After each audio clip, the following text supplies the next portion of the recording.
Hello, welcome to another Monday Musings.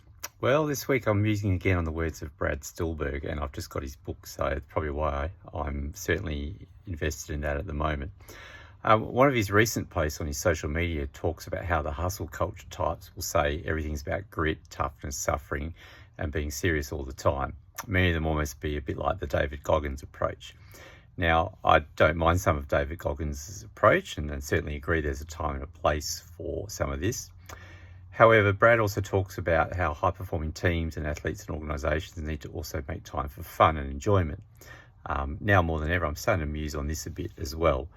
And he uses an example of an elite sports team from the US where they weren't performing well, they didn't change anything, but the players started to have a bit of fun. One grew a mustache, and the players, for fun, when the results started going better, started rubbing the mustache as for a bit of fun as well.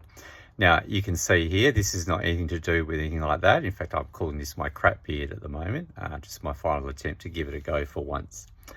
But it also then got me musing on some of David Epstein's work on range and this idea of whether it's to be what we call a Tiger Woods or a Roger Federer.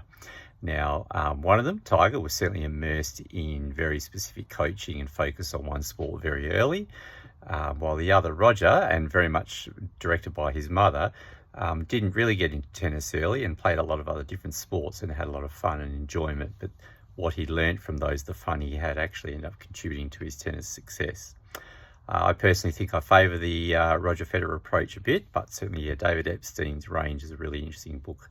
And I'd be curious to know your thoughts on this, or whether you think in your professional journey or people's professional journeys in general, whether it's better to be a generalist or a specialist, particularly the early part of the career or the phase that you're in.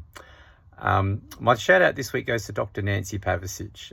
Nancy was someone that I encountered a couple of years ago and gave me some great advice at the time, and appreciated her giving me the time and the space. And I know she posts a lot on LinkedIn, and she has some very interesting things that she writes and posts about. So quick shout out to you, Nancy. Thank you. I know it was a while ago now, but I thought I'd just pass on my appreciation. And like I said, feel free to post below your thoughts about whether it's better to be a generalist or a specialist. And thanks for watching again this week. See you later.